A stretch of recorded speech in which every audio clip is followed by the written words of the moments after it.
Got another season preview for you guys, as today we're going to be looking at the Miami Marlins. No intro needed, let's get right into the video. The Marlins are coming off yet another disappointing season, as last year they went 69-93. It was, however, a 2-game improvement from their 67-win campaign in 2021, so if you'd like to look at the positive side of things, they did slightly improve. And this type of losing for Miami is nothing new, as they have only made the postseason once since 2003, and that was in 2020, where they were swept in the National League Division Series by the Braves. And the funny thing about the Marlins is their last 2 postseason appearances before 2020 was in 1997 and 2003, and in each of those seasons they went on to win the World Series. So that's actually really impressive, but outside of those 2 seasons they have been nothing short of mediocre. Now moving back to the present day Marlins, they've been pretty active this offseason. They've picked up some key names in Johnny Cueto, Gene Segura, Luis Arraez, Devin Smeltzer, Matt Barnes, AJ Puck, and JT Chargois.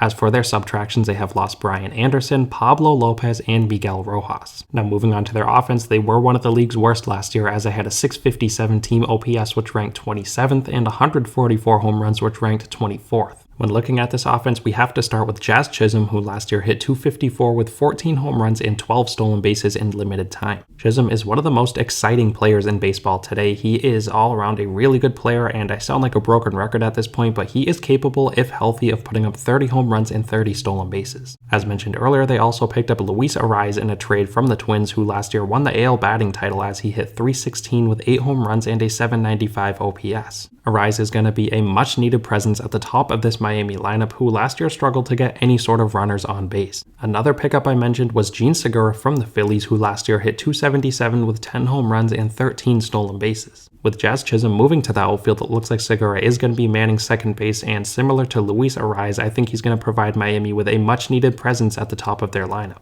Over at first base, they have Garrett Cooper, who last year was pretty productive, as he hit .261 with 9 home runs and a .752 OPS. Moving on to the outfield, I expect Avisail Garcia to get some at-bats. He wasn't that good last year. He only hit .224 with 8 home runs, but prior to last year, he's been a much better player. They also have another really good power threat in Jorge Soler, who last year hit .207 with 13 home runs. Jesus Sanchez is another outfield option, who last year hit .214 with 13 bombs. They also have Brian De La Cruz, who I think is going to get some outfield reps, as last year he hit .252 with 13 home runs and a .726 OPS. Another infield option I don't want to forget about is John Birdie, who last year in limited time hit .240 with 4 home runs and 41 stolen bases. Now behind the plate, there's nothing set in stone. It could either go to Jacob Stallings or Nick Fortes. I think they should go with Fortes, who last year was pretty good, as he hit .230 with 9 home runs and 5 stolen bases. They also have Joey Wendell, who can play all around the field, as last year he hit .259 with a .657 OPS and 12 stolen bases. As for a few other names who could see some at-bats, we have Gerard Encarnacion and Peyton Burdick. One offensive prospect I want to mention in Miami's system is Jacob Berry. He's a third baseman who's the number 61 prospect. I think he could potentially get called up if he plays well in the minor leagues. So as a whole, this offense does have some talent, but I still don't think they compete with many clubs across the league, and I think they are going to be yet again one of the worst offenses. Now getting onto their pitching, it wasn't too bad last year, as they had a 3.87 team ERA, which ranked 14th. That was in large part to the reigning National League Cy Young Award winner in Sandy Alcantara, who last year in 229 innings posted a 2.28 ERA with 207 strikeouts. Another option in this rotation is the southpaw in Jesus Luzardo, who last year in 100 innings posted a 3.32 ERA with 120 strikeouts. They picked up Johnny Cueto from the White Sox this offseason, who I fully expect to be in this rotation, as last year in 158 innings he had a 3.35 ERA.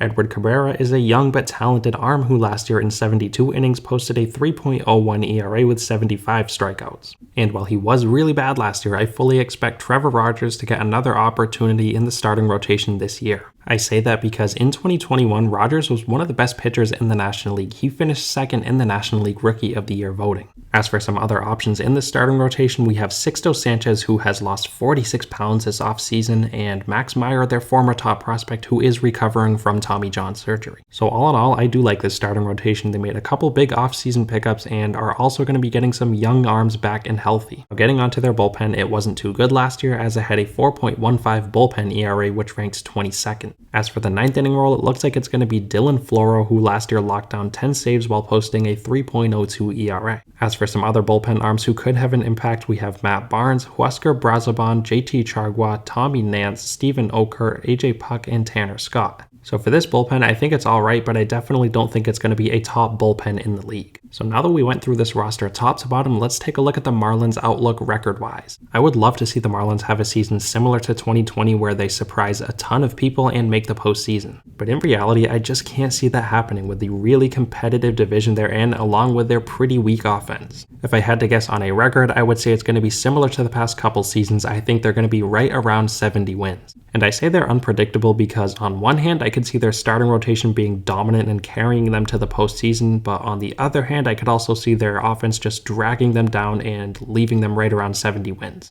Let me know what you guys think of the Marlins down below. Thank you so much for watching, and I'll see you next time.